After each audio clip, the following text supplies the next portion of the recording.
Hello and welcome, or welcome back to the GWSDAT tutorial series. Today we're going to be covering data entry in the GWSDAT Web GUI. This video specifically covers the entry of data into the GWSDAT website/GUI. The data entry here is for people entering data via either the online version or from the R package. If you're interested in entering data via the Excel package, that's covered in video 3.2, the link to which is in the description. There are two datasets already loaded into the GUI, the basic example and the comprehensive example. This is the data manager. It allows the user to input data in a variety of different formats. Restore examples restores the built-in examples to their original states if they have been edited. Load data allows the user to load a previously saved GWSDAT session. The Browse button opens your File Explorer and lets you select a .rds file. Then just enter an appropriate name and press Add Data for the dataset to be added to the list of datasets here. Add New Data opens a data editor where the user can manually add data to the historical monitoring table as well as the well coordinate table. A shapefile can also be selected here in the same way as browsing the File Explorer, and then click Save once you've named it. The dataset will be added to the list of available datasets.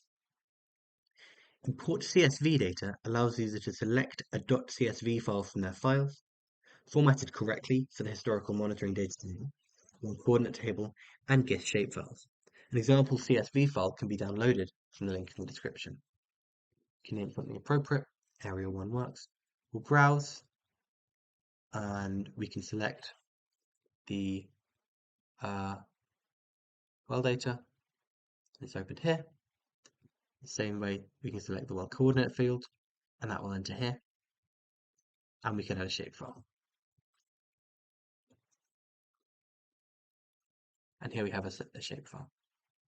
We can also select whether the CSV file, for purposes of being read, is comma separated, semicolon separated, or tab separated, and whether there are double, single quotes, or no quotes for the string.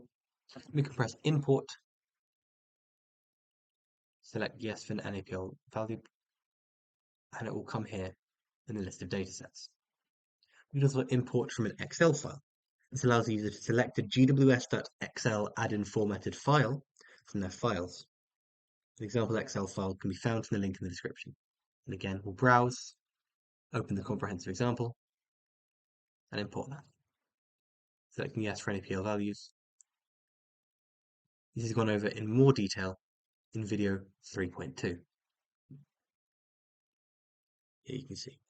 Note that datasets can also be specified when launching GWSDAT from the R console. See the link in the description for details. Also note that to select the dataset for the analysis, first select the Analyze option on the left-hand menu located under the Manage Data, and then select your dataset and aquifer. And this will open up the spatial plot and the analysis menu. Everything here is covered in section 4 of the videos, beginning with video 4.1, the spatial plot. Thank you very much for watching the video. If you have any questions or any feedback, there is a link to a feedback form in the description below. And if you enjoyed the video, please feel free to like and subscribe.